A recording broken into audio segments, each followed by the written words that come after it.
श्री स्वामी समर्थ. माझ्या यूट्यूब चॅनलमध्ये स्वागत आहे, ज्याचं नाव आहे जर्नी विथ शीतल गुंजा. सगळ्यांनी फुलं तोडायला या बरं. आज आम्ही सफेद फुलं म्हणजे शेवंतीचे फुलं तोडतोय. ही शेवंती उन्हाळ्यात लावलेली आहे, त्याच्यामुळे हिची वाढ नाही झालेली आणि यांचा पाण्याचा भाग आहे, त्याच्यामुळे सगळीकडेच हिरवंगार दिसतंय. आणि मी जर आमच्या घरून व्हिडिओ काढले तर तिकडं सगळं भुरकाडच रान झालेलं आहे. आणि ही शेवंती आहे, जरा याचं बी खोटं लागलं त्याच्यामुळे फुलं तोडताना पाकळ्या लगेच गळतात आणि वाढ पण जास्त नाही झालेली, कळीचा फुटवा पण जास्त नाही आहे. पण आता पीक लावलेलं आहे, ते बाजारात नेलंच पाहिजे, कारण की खर्च पण भरपूर झालेला आहे. याचं जे एक रोप राहतं ते एक रोप 2.5 ते 3 रुपयाला भेटतं आणि आणण्याचा खर्च नेण्याचा खर्च पण भरपूर राहतो.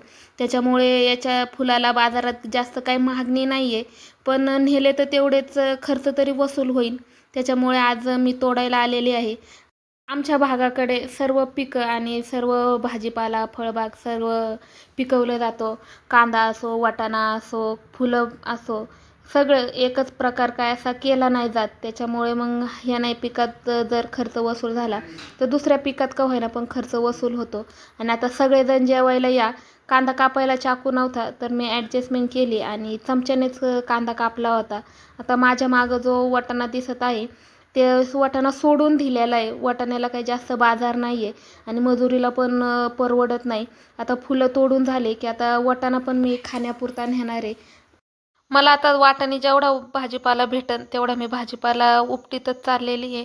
वाटाण्याच्या शेंगा झाल्या, आता कांद्याची पात लसलस करते. कांद्याची पात पण खुडून घेते कालवणाला. कांदे सुकटून घेतले मी.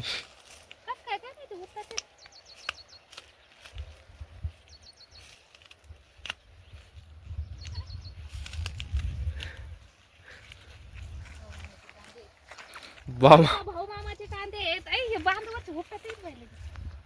उपटू नका हे मम्मी. काय नाही करत भाऊ मामा, त्याला काय नाही होत.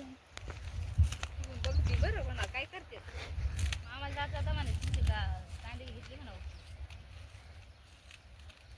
काय होत नाही ना पात कुडल्यावर. नसे कांदे जशी खालची बाजारला नाही फुटली आली.